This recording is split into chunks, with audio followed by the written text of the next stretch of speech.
Alright, we're going to be taking off the seat and painting it, and then painting the driver's station today. It's really nice and hot out. We just baled hay, and it's only 1 in the afternoon, so I got plenty of time. So I'm using this 26-inch ratchet that my girlfriend got me for my birthday last week, so that's pretty awesome. And then just a 24mm socket to get those seat bolts off. They're not rusted on, but they're tight, so.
Alright, I got the seat off. Turns out those bolts were pretty rusty actually for how shiny the top was. So, well, those are out. So now I'm going to grind off a little bit of this rust under here. I got to find a new bolt for that because square heads are pain. Like I replaced this one. But I got to take that off and then get all that crap off of there and then paint it. So my wonderful girlfriend also bought me these. These are super low profile impact sockets, so I'm going to test them out. This part isn't necessarily rusty or anything, it's just, I just want to try it out on something. You can tell they're new, they're tight. There we go. Work pretty nice. Obviously that wasn't stuck, but still pretty nice. So. Got that off of here. The end of the row, and no time is lost in turning. The outfit pivots around and is started back before you can say, that's great work. And in the hurry of harvest, we find the new Farmall right in its element. Stepping along at a 3.5 mile speed, the H and direct connected mower cut up to 30 acres a day. It will pull a tractor binder, team up with a one-man 61 harvester thresher, or ramble along with a big 12-foot combine. Out of the harvest field, up to the barn. The new Farmalls prove their mettle on belt work. They have what it takes to drive the hammer mill, thresher, or other belt-driven machine. In the long grind of pre-production testing, no effort was spared, no implement or operation omitted to maintain Farmall leadership. If you guys are wondering what kind of custom or aftermarket seat mount and toolbox this is, the guy I bought it from was a TIG welder, so he made this and put it on the tractor. It's pretty nifty. He did a good job. His welds are good on it, and it's pretty nice to have that toolbox built into the seat, so you don't have to have it on the side of the tractor somewhere else hanging off. But yeah, I think it's pretty nifty, so it's all primed up now, ready to be painted. And as the Farmall makes the grade in its final test, it proves that it's just as good a tractor on the highway as it is in the field. Out on the road, it rolls along at 16 miles an hour, making quick work of getting to town and back, or out to the field to pick up a load. From plowing to road hauling, the proof of the new Farmalls is in their performance. So whether your farm is large or small, whether your jobs are light or heavy, you can join the march of power with real comfort, economy, and faster work. On the seat of a brand new Farmall H, with all the famous Farmall features and the sensational lift-off. So there's the seat, and there's the hydraulic hose coupler bracket. I think the paint turned out pretty okay on that.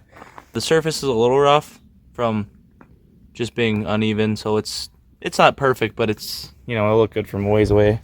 And then this really isn't perfect, but this will get wore out the quickest part on the whole tractor. This is what will lose the paint the fastest, so I'm not too worried about it.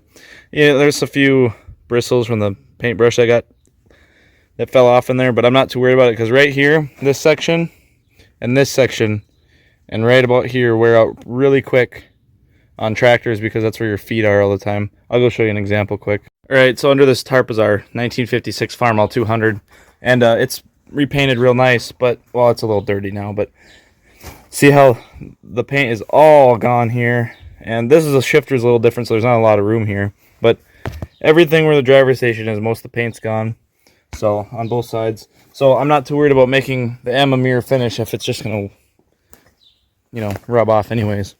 All right, I'm gonna put the seat on now. I'm not too worried about scratches because I can always touch it up.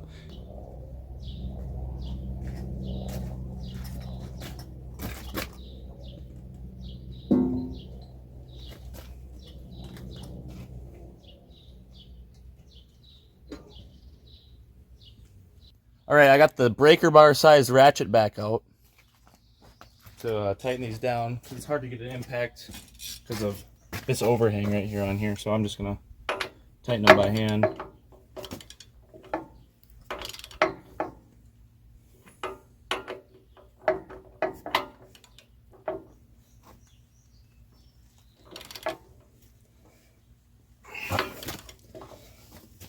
There we go.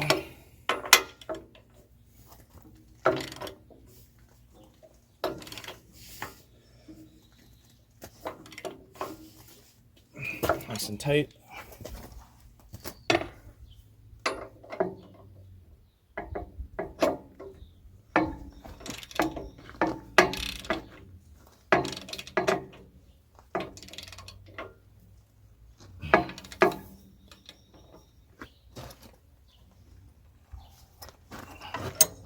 Yeah, there we go.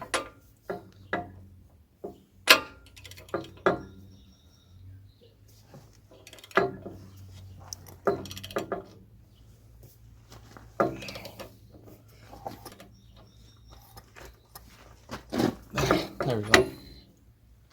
So this thing has a lot of torque behind it. I'm probably gonna use it as a breaker bar too, because that Harbor Freight warranty is pretty dang good.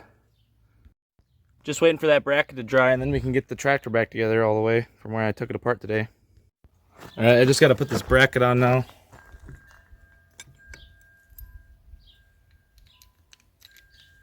Like I said, the welds on the side are pretty crappy, but it's the bottom. It's kind of tucked in there. You don't see much of it.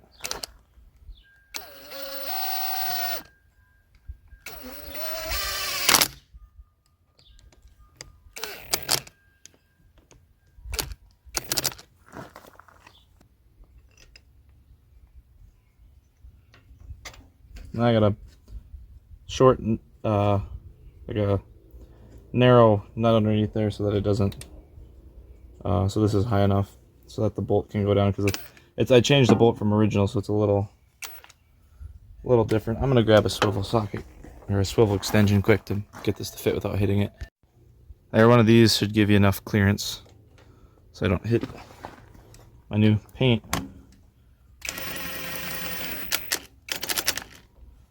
Oh, forgot it was on a low setting.